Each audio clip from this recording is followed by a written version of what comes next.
ನಿವೇಶನ ಸ್ಥಳದಲ್ಲಿ ತಕರಾರು ವಿಚಾರಕ್ಕೆ ಸಂಬಂಧಪಟ್ಟಂತೆ ಕಳೆದ 2 ತಿಂಗಳುಗಳಿಂದ ಅಲಿದರೂ ಕೂಡ ಮಹಿಳೆಗೆ ಯಾವುದೇ ರೆಸ್ಪಾನ್ಸ್ ನೀಡದೆ ಅಧಿಕಾರಿಗಳು ಬೇಜವಾಬ್ದಾರಿತನ ತೋರಿರುವ ಘಟನೆ ಜರುಗಿದ್ದು ಕೋಲಾರ ತಾಲೂಕು ಕಚೇರಿ ಮುಂದೆ ಮಹಿಳೆ ಆಕ್ರಂದಿಸಿದ್ದಾರೆ.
ನೊಂದ ಮಹಿಳೆ ವರಲಕ್ಷ್ಮಿ ಅವರು ನರಸಾಪುರದ ಬಳಿಯ ಚೊಕ್ಕಾಪುರ ಗ್ರಾಮದ ನಿವಾಸಿ ಆಗಿದ್ದು, ಈ ಹಿಂದೆ ಚೊಕ್ಕಾಪುರ ಗ್ರಾಮದ ಸರ್ವೆ ನಂಬರ್ 2/10, 2/19 ಸಂಬಂಧಪಟ್ಟಂತೆ ಪೊಲೀಸ್ ಠಾಣೆಯಲ್ಲಿ ಪ್ರಕರಣ ದಾಖಲಾಗಿತ್ತು.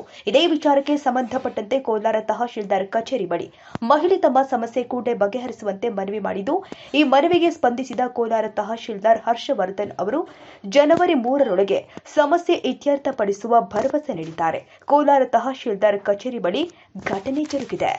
ಜಮೀನು ತಗೊಂಡಿದ್ದೆ ನಾನು. ಕಾಂಪೌಂಡ್ ಹಾಕು ಅಂತ ಹೇಳಿದ್ರೆ ಇವಾಗ ಪಕ್ಕದ ಮನೆ ವೆಂಕಟೇಶ್ ಅಂತ ಹೇಳ್ಬಿಟ್ಟು ಕಾಂಪೌಂಡ್ ಹಾಕ್ಬಾರ್ದು ಅಂತ ಹೊಡೆದು ಮಾಂಗಲ್ಯನ ಕಿತ್ಕೊಂಡು ಸ್ಟೇಷನ್ ಕಂಪ್ಲೇಂಟ್ ಕೊಟ್ಟಿದ್ದೀವಿ. ನಾವೇ ಪೊಲೀಸ್ ಸ್ಟೇಷನ್ಗೂ ನಮ್ಗೆ ನ್ಯಾಯ ಸಿಕ್ಕಿಲ್ಲ. ಅವ್ರೇನು ಮಾಡಿದ್ರು, ತಗೊಂಬಂದು ತಹಸೀಲ್ದಾರ್ಗೆ ಹೇಳಿದ್ರು. ತಹಸೀಲ್ದಾರ್ ಏನು ಮಾಡ್ತಾರೆ, ಇವಾಗ ಬಾಂಡ್ ಪೇಪರ್ಗೆ ಬರ್ಸ್ಕೊಬಿಟ್ಟು ಎಲ್ಲರೂ ಅರೆಸ್ಟ್ ಮಾಡಿಬಿಡ್ತೀವಿ ನೀವೇನಾರ ಕೆಲಸ ಮಾಡಿದ್ರೆ ಅಂತ. ನಾನು ಕೆಲಸ ಮಾಡೋದಕ್ಕೆ ನಾನೇನು ಕೊಲೆ ಮಾಡಿದ್ದೀನ, ಇಲ್ಲ ಕಳ್ತನ ಮಾಡಿದ್ದೀನಿ ಸರ್. ನನ್ನ ಕೆಲಸ ನಿಲ್ಸೋಕ್ಕೆ ಇಷ್ಟೇ ಆಗಿದ್ದೀವಿ ಅಂತ ಹೇಳ್ತಾ ಇದ್ರೆ ಬರ್ತೀನಿ 2 ತಿಂಗಳಾಗಿದೆ, ಇವಾಗ ಬಂದಿಲ್ಲ ಯಾರು.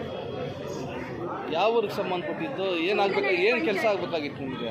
ಜಮೀನು ಕಾಂಪೌಂಡ್ ಸರ್, ಅದು ಚಕ್ಕುರ ಅಂತ ಹೇಳ್ಬಿಟ್ಟು ನಮ್ಮದು. ಎಷ್ಟಮ್ಮ ಸರ್ವೆ ನಂಬರು? ಅದು 10/19. ಇವ್ರೇನು ಹೇಳ್ತಾರೆ ತಹಶೀಲ್ದಾರು?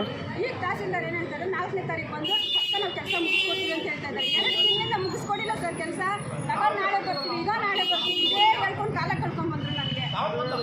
ಇವಾಗ ಸಾಯಿ ನಾನು ಇಲ್ಲೇ ಸತ್ತು, ನಾನಂತೂ ಮನೆಗೆ ಹೋಗಲ್ಲ ಅಂದರೆ ಇವಾಗ ಮುಂದೆನೂ 4ನೇ ತಾರೀಕು ಬರ್ತೀನಿ ಅಂತ ಹೇಳ್ತಾ ಇದ್ರು.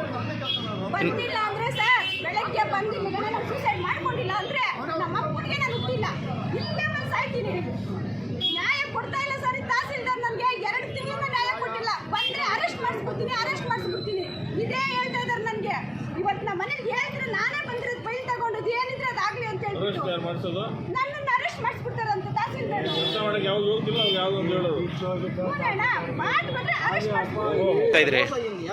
ಖರ್ಚು ಮಾಡಿರೋದಣ್ಣ ನಾನು 25,000 ಒಂದು ಸೈಟ್ ತಗೊಳ್ಳೋಕೆ ಗಲಾಟೆ ಮಾಡ್ತಾ ಇದ್ದಾನಲ್ಲ, ಒಂದು ಸೈಟ್ ನನಗೆ ಕೊಡಿಸಾಗ 25,000 ಕಮಿಷನ್ ಕೊಟ್ಟಿದ್ದೀನಿ. 7 ಸೈಟ್ಗೆ 1 ಲಕ್ಷ ರೂಪಾಯಿ ಕೊಟ್ಟಿದ್ದೀನಿ ಕಮಿಷನ್ ನಾನು ಅವನಿಗೆ. ಇವತ್ತು ಅವನೇ ನನ್ನ ಮೇಲೆ ಗಲಾಟೆ ಮಾಡ್ತಾರೆ ನನ್ನ ಊರಲ್ಲಿ. 1 ಲಕ್ಷ ಕೊಟ್ಟಿದ್ದೀನಿ ನನ್ನ ಕಮಿಷನ್ ಮಾತ್ರ. ಈಗ ತಹಸೀಲ್ದಾರ್ ಏನಮ್ಮ ಭರವಸೆ ಕೊಟ್ಟರು? 4ನೇ ತಾರೀಕು ಬಂದು ಸರ್ವೆ ಮಾಡಿಬಿಟ್ಟು ನೀವು ಏನೈತೆ ಗುರ್ಸ್ಕೊಡ್ತೀವಿ ಅಂತ ಹೇಳಿದ್ದಾರೆ ಬುಧವಾರ. ಏನಕ್ಕೆ ನಿಮ್ಮ ಹೆಸರು? ಇದು ಯಾರಿಗಮ್ಮ ಅಲರ್ಟ್ ಆಗಿಬಿಟ್ಟಿದೆ ಸರ್?